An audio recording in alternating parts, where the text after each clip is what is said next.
You ever heard that saying, whatever can go wrong will?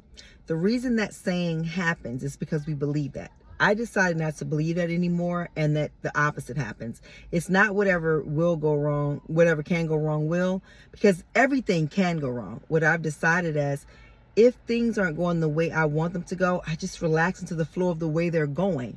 If you are a swimmer, when I was a little girl, when I was in, I grew up with a swimming pool in my backyard.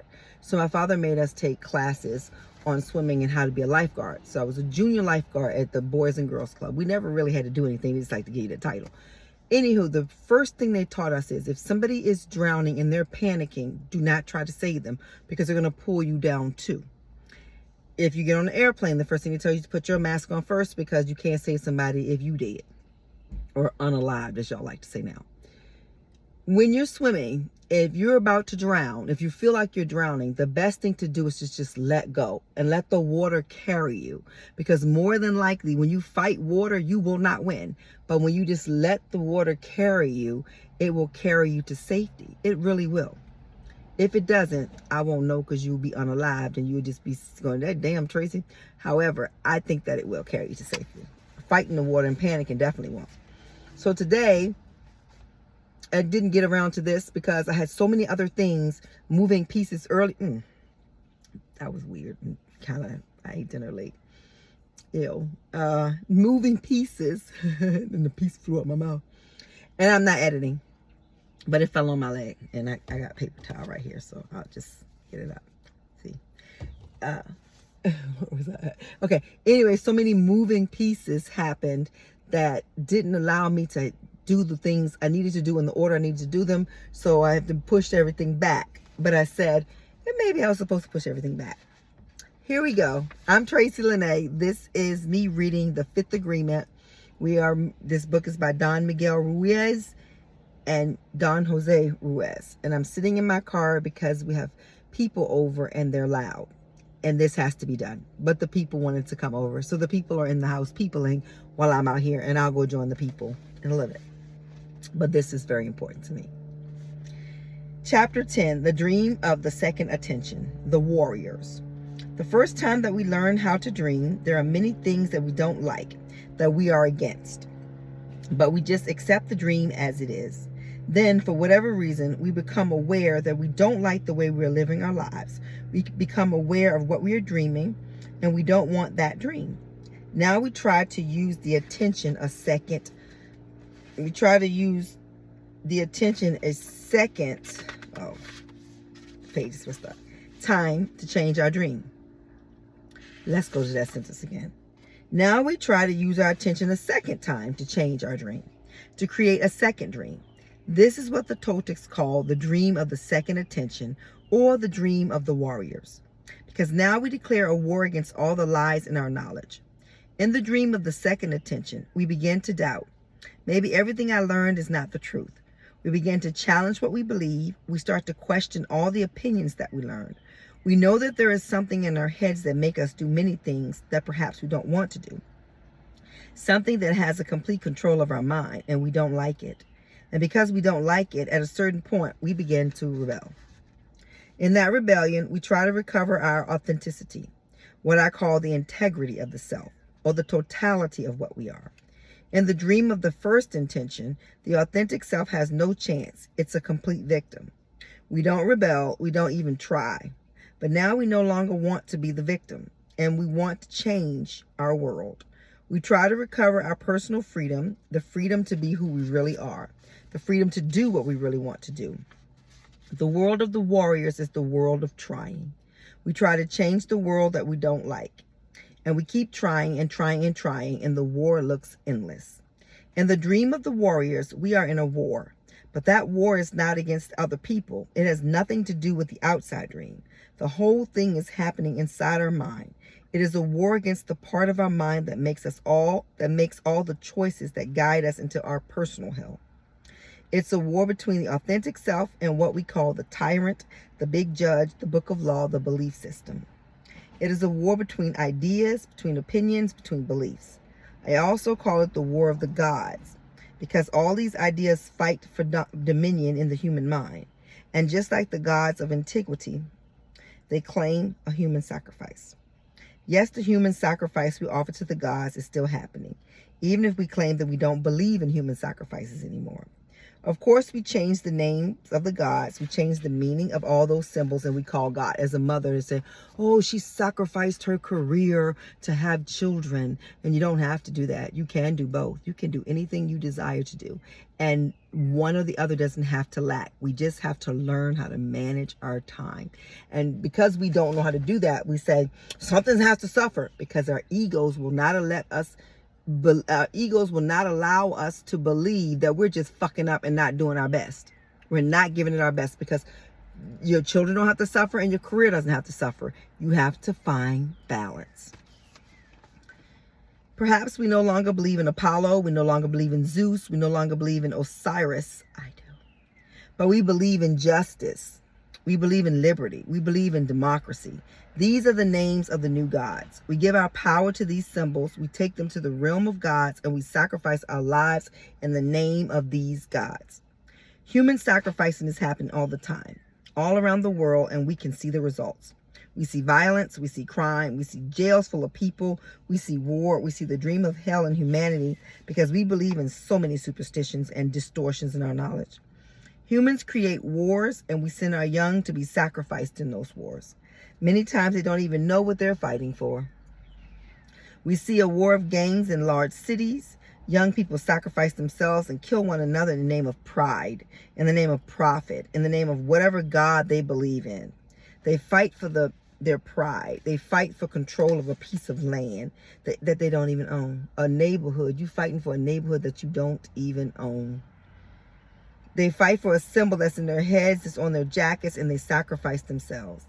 From the smallest barrio to the largest nations around the planet, we see groups of people fighting and defending their gods for something that does not exist. The war is raging inside their heads, but the problem is that they send the war outside of themselves to kill one another. Perhaps we no longer believe in human sacrifice, but right now there are plenty of people who say, I will be the one who sacrifices. Give me a gun and I will kill as many people as I can before they kill me. And this is not a judgment. It's just the way it is. I will not say that human sacrifice is wrong. It just exists. And we cannot deny that it exists, because we see it every day in many different cultures around the world. We see it and we also participate in it. If someone makes a mistake and is caught breaking a rule, what do? Let's crucify him. Go on social media. All somebody got to do is say something you don't like, and everybody in the comments just attacks them. It's like a pack of wolves coming out to see somebody who got a little cut, and so the little blood is out, and they just attack. It's vicious. Let's judge him. Let's gossip about him. And then we share it and we let other people gossip. And it's just, whew. That's another form of human sacrifice. Yes, there are rules, and maybe it's the biggest sin to go against those rules. And maybe some of those rules are completely unnatural. But we create the rules. We agree to live by those rules, and we will follow those rules until we no longer need them. And right now we need them. I was reading the book, and I'm probably going to read this as sooner. It's by Wallace D. Wattles, and the name of the book is escaping me now, but it's Wallace D. Wattles. And the book is about how to become very wealthy. And one of the things that he says in the book is, when we no longer need opposing forces, they'll go away. We need them now because it fills something. So why is it The Science of Getting Rich by Wallace D. Wattles. You know what I did to myself? I told my brain, you do know the name of the book. Because if you say, I don't remember, then you won't remember. I said, you remember. And then it came up. But in the book, he's talking about how everything that we have is here for a reason. Whatever's going on in your life, it needs to be in your life to do something. I don't know what it is. Maybe you don't know what it is. But if you sit and meditate, it'll tell you, this is why I'm here. I'm here to teach you.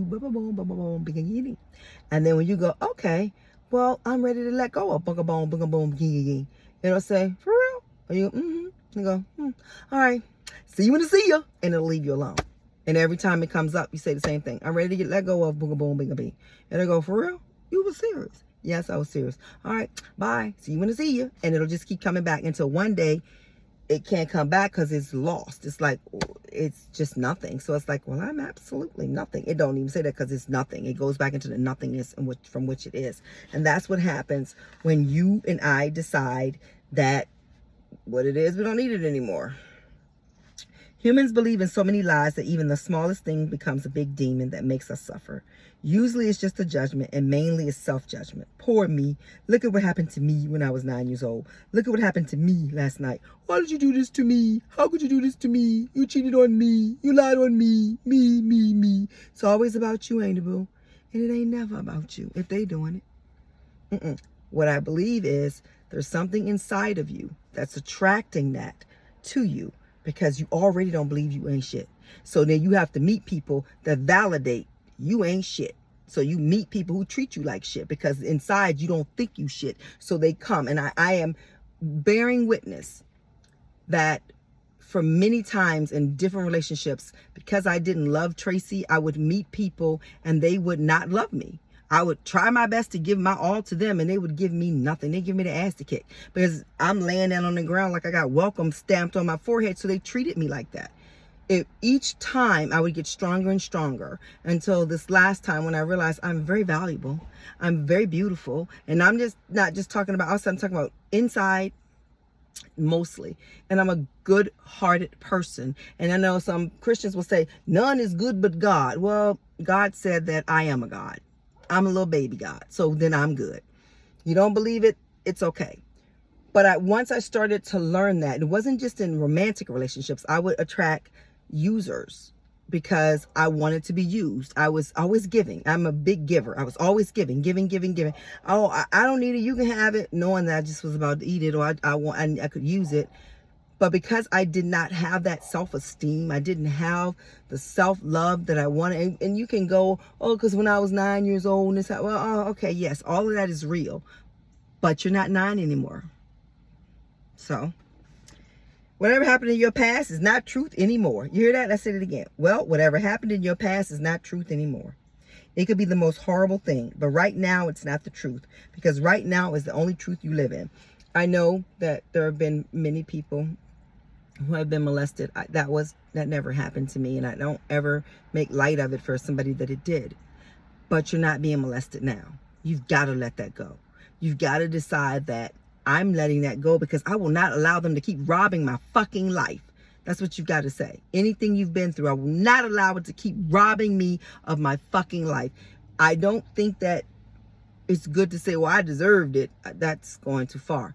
I do believe in multiple lifetimes and karmic energy. I do believe that. And the thing that I just came through after 20 years and I finally can breathe again, is because I finally said, okay, well, yeah, that might have been what I deserved from a different lifetime, but enough is a fucking enough. And that's it. And every time it comes up and goes, blah, blah, blah, blah, blah, I go, didn't I tell you we weren't doing this no more? I go, oh. And then I go, well, let me come around with this part. How about this part? Blah, blah, blah, blah. Nope, not that either. Nope, none of it. I'm letting it all go. Michael Singer, The Untethered Soul. That's the book after the next book I'm going to read. First, I'm going to read the Marianne Williamson one that I got from the library. And then I'm going to read The Untethered Soul. Boy, oh boy, that's going to be a good read. They're all good reads, though. Whatever happened in your past is the virtual reality. And whatever happened to your body healed long ago. But the mind can make you suffer and live in shame for years. When you have an injury, if the injury isn't healed, it's because you're holding on to the injury. I'm bearing witness because I'm no longer holding on to the shoulder injury that I had. I'm noticing that it's getting stronger and stronger and stronger. I've been doing cartwheels, and even though my cartwheel is a hot mess, I'm still able to attempt to do it because I refuse to live in the shoulder injury that happened, about 3 months ago. That shoulder injury is gone. Humans carry our past or history around with us. And it's just like we're carrying a heavy corpse. Good thing I don't look like what I've been through. You're bragging. Yeah, I've been through a lot. I don't look like what I've been through. You're bragging about it. And that's a good brag if it means you're over it. But if you're saying because you want everybody to know all the suffering you've been through and you just so amazing because you done been through all of this suffering, you done basically walked through the dark of night on hot coals naked, and you made it through the other side. It was wolves snapping at you, all of that. But at least if you can honestly go through all of that and say, yes, I've been through it, it's done. For some, it's not that heavy, but for the majority of people, that corpse is very heavy. And it's not just heavy, it smells very bad. What many of us do is keep our corpse to share with the ones we love. With the very powerful memory we have, we bring it to life in the present moment, and we relive our experiences again and again and again. Every time we remember those experiences, we punish ourselves and everybody else again and again and again. Humans are the only animals on earth who punish themselves 1,000 times or more for the same mistake, and who punish everybody else 1,000 times or more for the same mistake.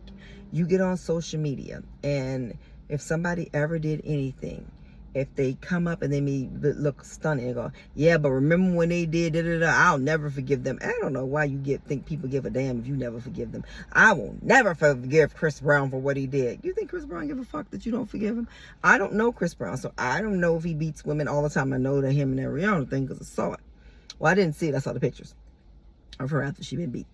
I don't know that other women have come forward, but I don't know that he stopped. I am learning not to hold people in the same space because I don't want to be held in the same space. But there are some crimes that for me means I never need to talk to you. Like never ever. And those crimes for me, not everybody's the same. Molesting children, rape, beating up old people. I don't need to have you in my life. I hope that you heal, but I am not evolved enough to be like, I'm okay with that, because I'm not. Humans, how can we talk about injustices in the rest of the world when there's no justice in the world inside our own head? The entire universe is ruled by justice, but true justice, not the distortion of justice that artists have created. True justice is facing what I call action-reaction. We live in a world of consequences. For every action, there's a reaction. That's what karma is. For every action, there's a reaction, good or bad, or so we say good, or so we say bad. True justice is to pay one time for every mistake we make. And how many times we pay for every mistake? Obviously, this is not justice. Now, true justice is paying for it the first time. But if you continue to do it, you're going to continue to get the outcome because you ain't stopped doing it. So I think, well, I did it one time and I just never stopped. So then you're never going to stop getting the consequence. Let's say that you're living with guilt and shame for a mistake that you made 10 years ago. The excuse for your suffering is, I made a terrible mistake. And you think you're still suffering for something that happened 10 years ago. But the truth is that you're suffering from something that happened 10 seconds ago. You judged yourself again for the same mistake. And of course, the big judge says you need to be punished. It's simple action-reaction. The action is self-judgment and the reaction is self-punishment in the form of guilt and shame.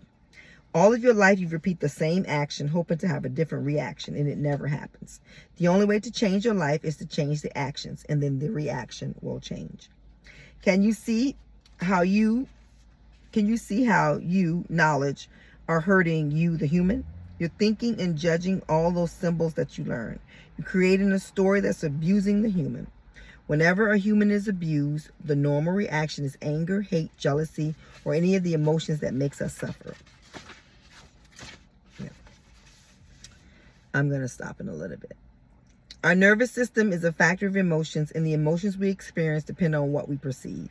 What we perceive, our own judgments, our own belief system, our own voice of knowledge. And with the judge, the victim, and the belief system ruling our virtual world, the emotions we generate are fear, anger, jealousy, guilt, and shame.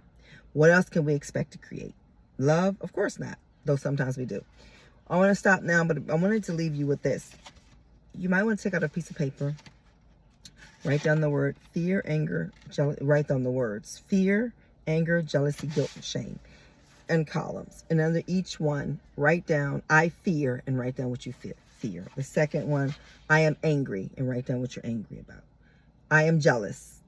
I feel guilty. I feel shame. In each column, I feel guilty about and write it out. This is going to take some time, but here's the other thing. Working on yourself takes time.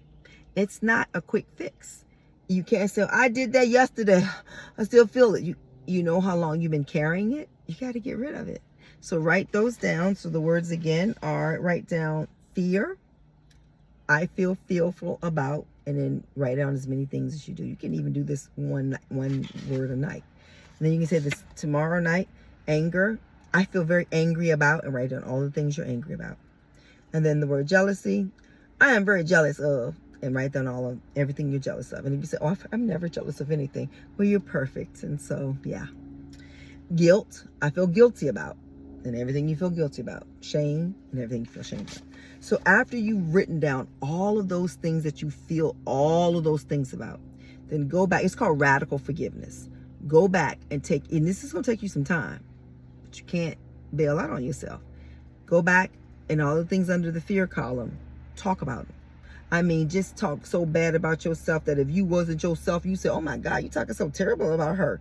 Talk that bad. I mean, just let her have it. Everything that comes to mind, because it's already in there. So if you think it, it's already in there. Let it out. I mean, go to the anger column, everything. Talk about how dumb you are for being angry, how stupid this person. I mean, just let it rip. Do it for each one. Then after all that's done, that's going to be the worst night of sleep you ever had. My God, it's going to be terrible. You're going to toss and turn. But then the next night, you're going to look at all of those and you're going to go back and you're going to have a little compassion. Well, yeah, I know you were angry. I know I overreacted about such and such and such, but the reason I did, and then you go ahead and blame the other person. You know, I feel guilt, but when I was 5 years old, my mother did this to me. So how would I know not to do that? I feel very shameful that I had an abortion, but when I was such and such, I found out that my aunt had an abortion or whatever. You just write it out. And so I probably just follow in their footsteps. You do all of that. Then after you've done that, go to sleep. You'll sleep a little bit better. The third night, you're going to go back and you're going to look at all that stuff and you're going to say, I'm letting it go. It no longer matters. And you're going to do that for each thing. Let it go. It no longer matters. And that's going to be the best sleep of your night, because when you wake up that next day, you're going to feel 30 pounds lighter. You're going to feel so good because you're going to have let go of the things that no longer serve you. It's called radical forgiveness, and it starts with you. After you radically forgiven yourself for everything, then you can move on with those same things and radically forgive somebody else. You write it out. You call them all the motherfuckers and the no good, everything that you can think of, because it's already there. So let it out. They're not going to get this letter. That's the first night you letting them have it. You being so goddamn that you might as well be Judge Judy by the time you finish. On the second night, you're getting a little bit more. Well, maybe they did this because they came from a broken home. Their mother was on crack, or, they were raped when they were a child. And I'm saying, like, they're not flippant, but I'm saying they may have gone through some, flies keep getting in here. They may have gone through something that has made them to act that way. So then you're going to forgive. You're going to give them a little compassion. And the third night, you're going to forgive them, because you're going to say, yeah, I can't hijack my life no more. And I'm hijacking my life thinking it's hurting you, and it's not. You are never, ever poisoning somebody else by talking about them. You're poisoning yourself, period. It's that thing that said, holding on to anger, it's like drinking poison and expecting the other person to die. So that's what I wanted to end with today. This is the Fifth Agreement. This is a thicker book and it's juicy. We got some ways to go. Probably in this book for at least another week or so before we move on. But it's good because we have to learn patience, right? We can't just walk up to the window and go, where's my mocha latte chate with 5 pumps of sugar and 3 pumps of diabetes and some, I don't know, all that stuff y'all put in that stuff. Where is it at? And you just walk through the door. Can't work like that. So it's going to take us some time. Like, share, subscribe. Have an amazing day. I will see you tomorrow.